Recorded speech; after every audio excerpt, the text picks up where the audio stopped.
नमस्कार, मैं ललित कुमार ई क्लास में आप सभी का हार्दिक स्वागत और अभिनंदन करता हूं। पिछली कुछ क्लासों से हम मूल्य शिक्षा और शांति शिक्षा के बारे में अध्ययन कर रहे थे और आज की इस क्लास में इसी को जारी रखते हुए शांति शिक्षा से संबंधित एक प्रमुख मुद्दा है, वो है राष्ट्रीय और अंतर्राष्ट्रीय संघर्षों के मुद्दे। इनको समझने का प्रयास करेंगे कि कौन कौन से राष्ट्रीय और अंतर्राष्ट्रीय संघर्षों के मुद्दे हैं और उन मुद्दों के कारण किस प्रकार से समाज में अशांति होती है और उनके समाधान के हम क्या क्या प्रयास कर सकते हैं। तो देखते हैं सबसे पहले कि सामान्यतः हम बात करें तो विवादों की जो उत्पत्ति है वो किसी एक कारण से नहीं होती है, जबकि उसके अनेक कारण हो सकते हैं जो कि हमारे समाज में संघर्षों के रूप में, विभिन्न आंदोलनों के रूप में तथा आगे जाकर क्रांति और हिंसा के रूप में देखे जाते हैं। बात करें हम वर्तमान समय की, तो वर्तमान समय में विवादों की स्थिति उत्पन्न होने के अनेक प्रकार के कारण हैं जो मानव को विवाद के लिए प्रेरित करते हैं और इन कारणों को यदि समाप्त कर दिया जाए तो समाज में स्वाभाविक रूप से सर्वत्र शांति की स्थिति स्वतः ही बन जाएगी। तो विवादों के प्रमुख कारण और उनके समाधान जो हैं उनके बारे में आज चर्चा करेंगे। तो सबसे पहले हम देखते हैं संघर्षों के कारण, कॉजेज ऑफ कॉन्फ्लिक्ट। तो सबसे पहला है विचारों में भिन्नता। चूँकि हमें पता है कि प्रत्येक व्यक्ति की जो विचारधारा होती है या किसी विषय वस्तु पर जो विचार होते हैं उनमें भिन्नता होती है। तो वर्तमान समय में विभिन्न विचारधाराओं के व्यक्ति हमारे समाज में पाए जाते हैं और इन विचारों में जो भिन्नता है उसके कारण ही समाज में विभिन्न प्रकार के विवाद उत्पन्न होते हैं। हम उदाहरण के रूप में लें तो आस्तिकता, नास्तिकता आदि, ईश्वर में विश्वास, अनीश्वरवादी, ये सारे होते हैं। तो इन सभी के परिणाम स्वरूप समाज दो समूहों में विभाजित हो जाता है और दोनों समूहों के व्यक्तियों के मध्य विचारों के आधार पर विवाद उत्पन्न हो जाते हैं। साथ ही नेक्स्ट है जातिवाद या प्रजातिवाद, रेसिज्म। हम भारतीय समाज में देखें तो यहाँ पर प्रत्येक व्यक्ति की कोई न कोई जन्मजात जाति होती है और भारतीय समाज का संस्करण है वो जातियों में विभाजित है और आगे जाकर ये जो जातियां हैं वो पहले कर्म के आधार पर थी, लेकिन फिर जन्म के आधार पर इनको जातीय स्थिति को स्थापित कर दिया और भारतीय समाज में जाति के आधार पर विभिन्न प्रकार के विवाद अक्सर हम देखते हैं। और इसी की हम बात करें विदेशों में अर्थात विकसित देशों में, तो वहाँ प्रजातिवाद है, नस्लवाद है। तो ये सभी एक ही रूप हैं कि कुल मिलाकर ये संघर्षों या विवादों को जन्म देते हैं। तो समाज में व्यक्तिगत आधार पर जो ऊंच नीच की स्थिति हम देख सकते हैं। ब्राह्मण है उसको भारतीय समाज में एक सर्वोत्तम या सर्वोच्च माना गया है, जबकि जो क्षत्रिय होता है, राज परिवार के लोग, उनको भी उच्च स्थान प्राप्त होता है।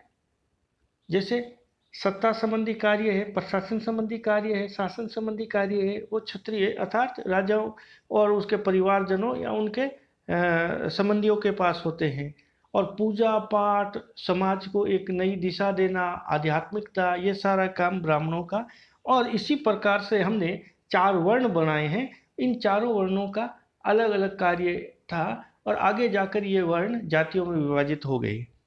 तो इसके परिणाम स्वरूप अनेक प्रकार के जातीय विवाद हमें देखने को मिलते हैं और ये जो चारों तरफ विवाद की स्थिति उत्पन्न हो जाती है और व्यक्तियों का एक दूसरे के प्रति जैसे शत्रुता का भाव प्रकट हो जाता है।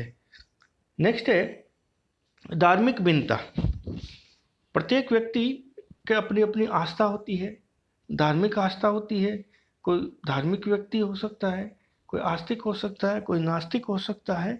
तो इनके बीच में होने वाला जो विवाद है या संघर्ष है उसको धार्मिक भिन्नता के आधार पर हम देखने का प्रयास करेंगे। तो भारतीय समाज में अनेक धर्मों के व्यक्ति पाए जाते हैं और इन धर्मों की जो भिन्नता है उसके कारण व्यक्तियों में धार्मिक संकीर्णता उत्पन्न होती है और प्रत्येक व्यक्ति एक दूसरे के धर्म को निम्न समझता है। धर्म अलग होना कोई बात नहीं है, पूजा पद्धति भिन्न होना कोई ये सामान्य बातें हैं, लेकिन उच्चता और निम्नता के आधार पर समाज को बांटने से ही विभिन्न प्रकार के विवाद और संघर्ष की स्थिति समाज में पैदा होती है। तो इस प्रकार की जो विचारधाराएं हैं वो समाज में विवाद की स्थिति उत्पन्न करती हैं तथा जो व्यक्ति है उन व्यक्तियों में एक दूसरे के प्रति धीरे धीरे घृणा के भाव पैदा हो जाते हैं। नेक्स्ट है आस्थाओं में भिन्नता।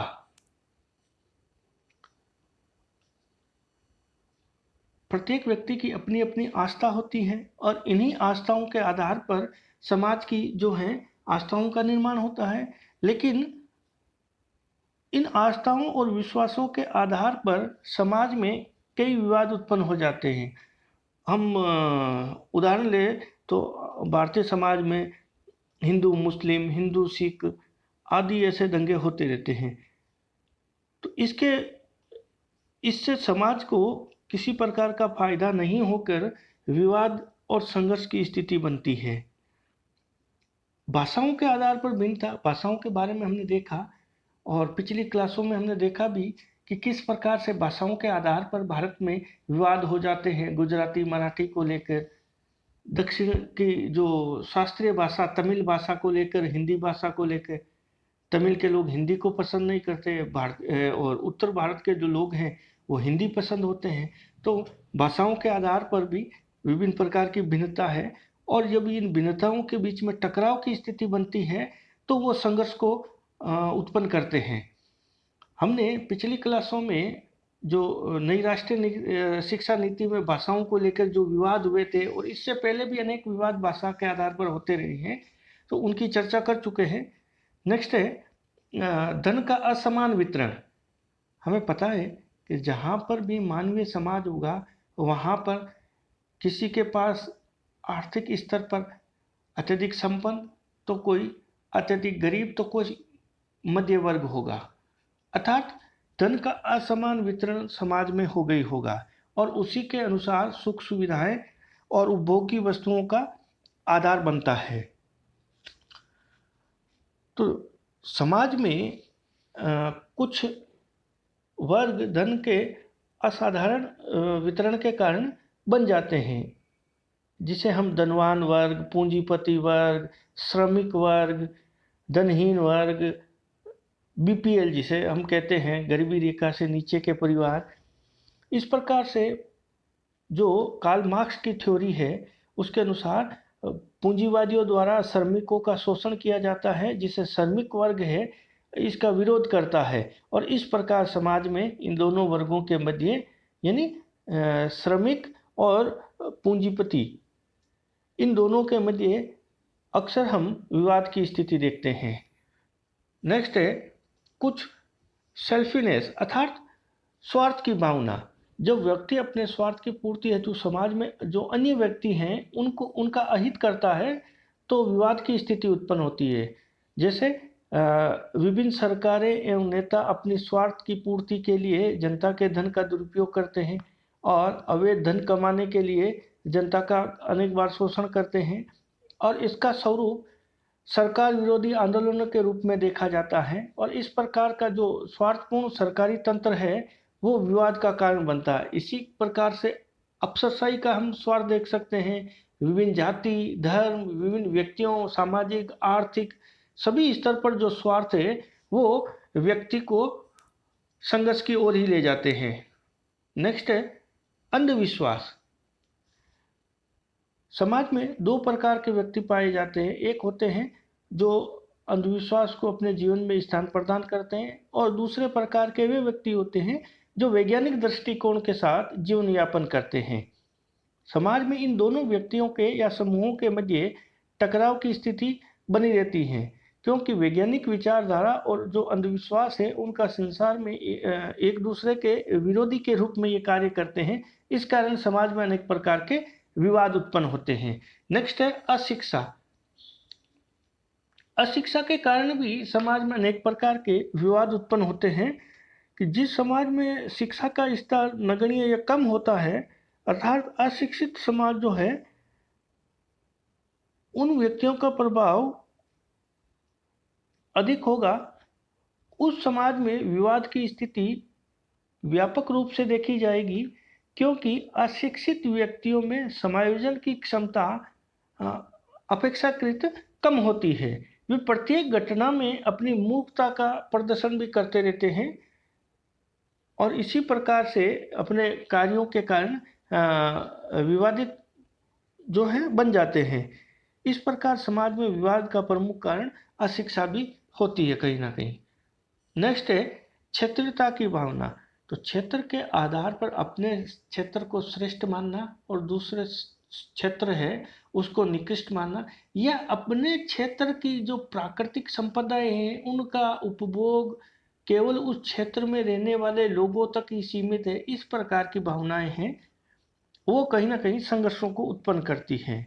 तो सामान्य रूप से भी हम देखें तो समाज में क्षेत्रीयता के आधार पर विवाद उत्पन्न होते रहते हैं। कुछ व्यक्ति जब अपने क्षेत्र के व्यक्तियों के साथ सद्भावना और दूसरे क्षेत्र के जो व्यक्ति हैं उनके प्रति दुश्मनी या शत्रुता का भाव रखते हैं, तो इस प्रकार की स्थिति समाज में कभी भी शांति और मित्रता नहीं ला सकती है, जबकि विवाद ही उत्पन्न करती है और समाज में विरोध एवं तनाव की स्थिति बनी रहती है। नेक्स्ट है नैतिकता और आध्यात्मिकता का अभाव।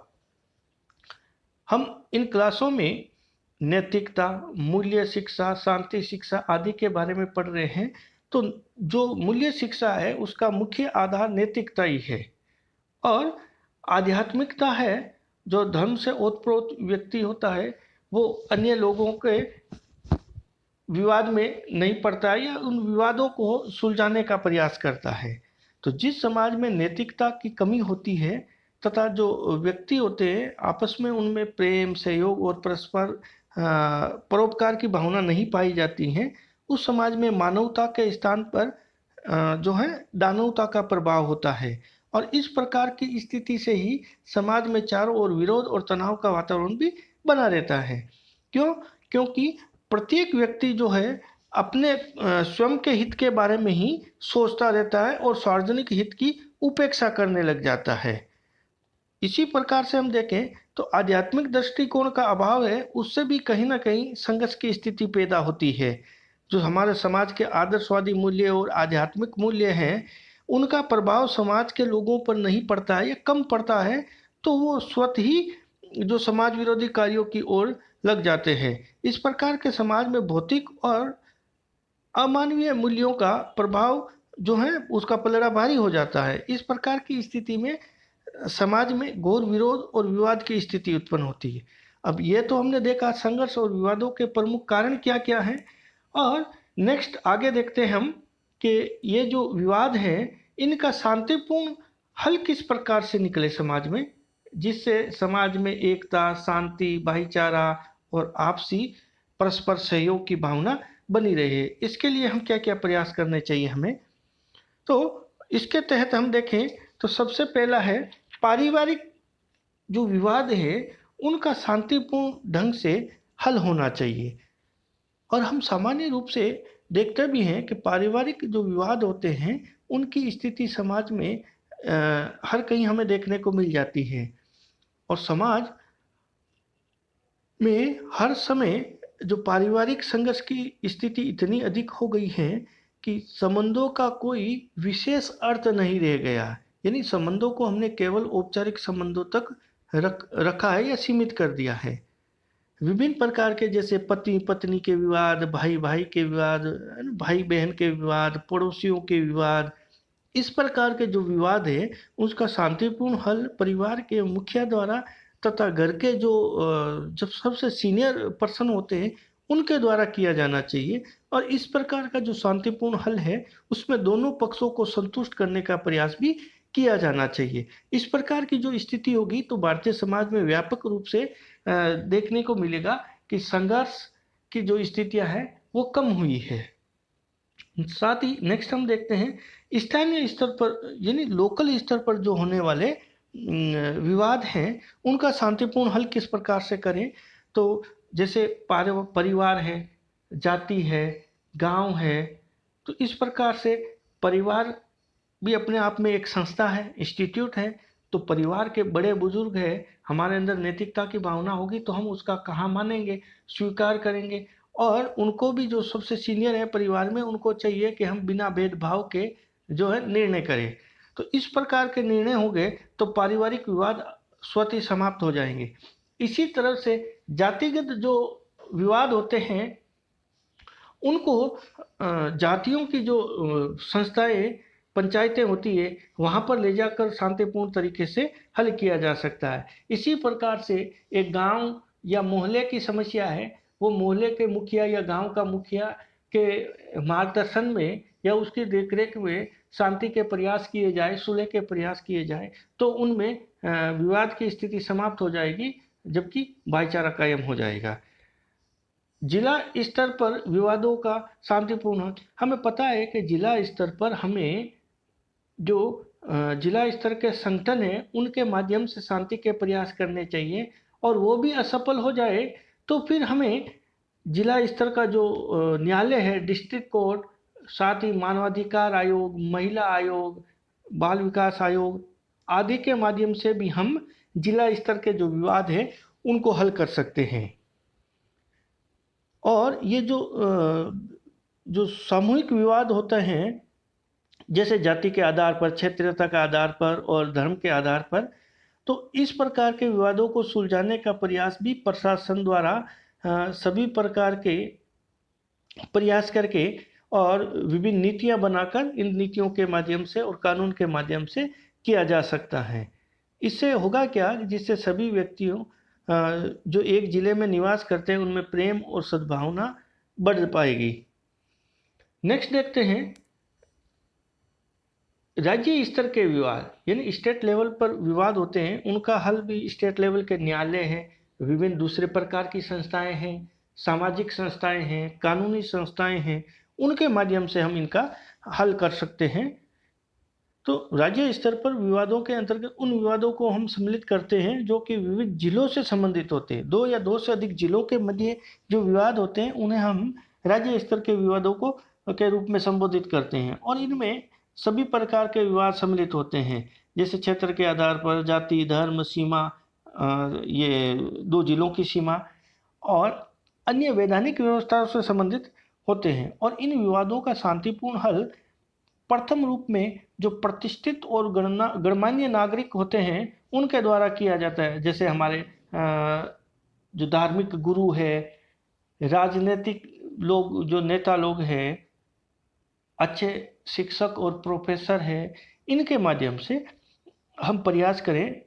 और इसके बाद भी नहीं हो तो न्यायालय द्वारा इन विवादों का शांतिपूर्ण हल खोजने का प्रयास किया जाना चाहिए। नेक्स्ट है, जिस प्रकार से राज्य का उसी प्रकार से राष्ट्रीय स्तर के विवाद होते हैं। दो या दो से अधिक राज्यों का विवाद होता है, उसे हम राष्ट्रीय स्तर का विवाद कहते हैं। तो जिस प्रकार से हमने राज्य स्तर पर प्रयास किए उसी प्रकार से राष्ट्रीय स्तर के प्रयास किए जा सकते हैं, विभिन्न न्यायालयों के माध्यम से, कानूनी संस्थाओं के माध्यम से, जो सामाजिक संस्था हैं हमारी, उनके माध्यम से राष्ट्रीय स्तर के विवादों को भी शांतिपूर्ण हल कर सकते हैं। नेक्स्ट और सबसे महत्वपूर्ण है अंतर्राष्ट्रीय स्तर के विवादों के शांतिपूर्ण हल। क्योंकि हमें पता है कि अंतर्राष्ट्रीय स्तर के जो विवाद होते हैं वो दो या दो से अधिक देशों के बीच में होते हैं। इस प्रकार के जो विवाद होते हैं इनको अंतर्राष्ट्रीय स्तर के विवाद कहते हैं। जैसे भारत पाकिस्तान के बीच का जो विवाद है वो अंतर्राष्ट्रीय विवाद है। और भी अनेक देशों के बीच में ऐसे विवाद होते रहते हैं। तो अंतर्राष्ट्रीय स्तर भी अनेक प्रकार के विवादों और संघर्ष हमें देखने को मिलते हैं। जैसे देशों के मध्य सीमा का विवाद, एक दूसरे देशों पर आक्रमण करना तथा अन्य देशों की जो संप्रभुता है उनमें हस्तक्षेप करना, इस प्रकार के। तो ये सभी प्रकार के जो विवाद है, इन प्रकार के विवादों में यूएनओ, संयुक्त राष्ट्र संघ एवं अन्य जो वैश्विक स्तर की जो यूनेस्को है, विश्व जो आईएलओ है, लेबर ऑर्गेनाइजेशन, आदि प्रकार के जो यूएनओ और यूएनओ से संबंधित जो संस्थान हैं, उनके प्रयासों द्वारा इन विवादों का शांतिपूर्ण हल हम कर सकते हैं, और अक्सर देखने को मिलता है कि होता भी है। तो अन्य जो वैश्विक संस्थाएं उनके द्वारा हस्तक्षेप किया जाता है। इन संस्थाओं द्वारा अपनी मध्यस्थता करके इन दो या अधिक देशों के विवादों को समाप्त करने के प्रयास किए जा सकते हैं। इस प्रकार के विवादों के लिए अंतर्राष्ट्रीय न्यायालय की व्यवस्था की गई है, परंतु इसकी भूमिका अधिक प्रभावी रूप में नहीं होती, क्योंकि बहुत महत्वपूर्ण जो मामले होते हैं, विवाद होते हैं, वही अंतर्राष्ट्रीय न्यायालय में जा पाते हैं। अतः सामान्यतः अंतर्राष्ट्रीय विवादों का वैश्विक संस्थाओं और संयुक्त राष्ट्र संघ जो है उसके पदाधिकारियों द्वारा शांतिपूर्ण हल खोजा जाता है। तो इस प्रकार से हम देखें तो स्पष्ट होता है कि जो जितने भी विवाद हैं, उन विवादों का स्वरूप एक परिवार से उत्पन्न होकर अंतर्राष्ट्रीय स्तर तक पहुंचता है। इसलिए इन विवादों के शांतिपूर्ण हल के लिए हमें विविध प्रकार की जो संस्थाएं हैं उनका गठन भी किया जाना चाहिए, उसमें प्रॉपर स्टाफिंग भी होनी चाहिए, अधिकारियों की नियुक्ति होनी चाहिए, उन कार्यों का बराबर रूप से पर्यवेक्षण, ऑब्जर्वेशन होना चाहिए, और एनालिसिस भी होना चाहिए, जिससे कि अब वो सभी संस्थान अपनी भूमिका का प्रभावी रूप से निर्वहन कर सके। तो आज की क्लास में इतना ही, नेक्स्ट आगे देखेंगे। तब तक थैंक यू।